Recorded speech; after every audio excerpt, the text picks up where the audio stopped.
কেমনে করেন এত কপি?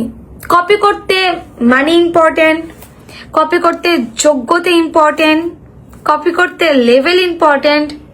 সো আপনার যদি মেন্টালিটি, টাকা পয়সা, যোগ্যতা, ক্ষমতা, লেভেল সবকিছু থেকে থাকে তাহলেই আপনি একটা মানুষকে কপি করতে পারবেন যার কাছে কিছু আছে।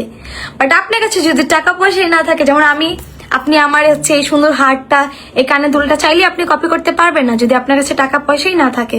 সো কপি করার জন্য ঠিক ওই লেভেলেই আপনাকে যেতে হবে। এখন আমার হাজবেন্ডের কাছে, আমার কাছে, আমার নিজের বিজনেস থেকে আমি ইনকাম করছি, আমার হাজবেন্ডের বিজনেস থেকে আমার হাজবেন্ড ইনকাম করছে, তো আমরা কপি করতে পারবো না তো কে পারবে? আপনি পারবেন। সো বাচ্চারা আমার লাইফ থেকে দূরে থাকো।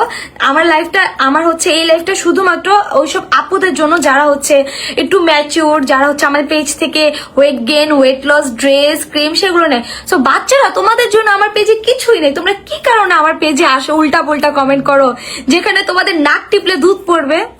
মামি ওই আসলে চায় না তুই সাকসেস হয়, ও মানে আচ্ছা যাই হোক, মানে কেউ চায় না যে আমি সাকসেস, এটা কেউ চাওয়া লাগবে না, আল্লাহ চাইলেই হবে, আর কেউ চাওয়া লাগবে না।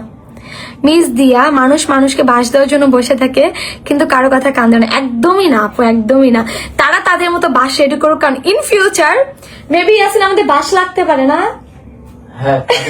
আমাদের কাছে বাস লাগবে, প্লিজ আপনারা বাস দিন আমাকে প্লিজ। ইন ফিউচার আমার সত্যি অনেক বাস লাগবে, যেটা অগণিত।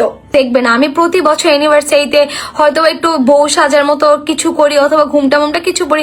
এখন মানুষ দেখবে না, মানুষ দেখবে কি ওই যে মিথিলা কি করলো, আল্লাহ মিথিলা একে নিয়ে কিছু বললো, আল্লাহ মিথিলা এটা কিনছে, মিথিলা ওর দেখে দেখে কিনছে, এর দেখে দেখে এটা কিনছে, ওর দেখে দেখে করছে। কিন্তু মিথিলাকে দেখে দেখে কি করতেছে সেটার কেউ দেখে না।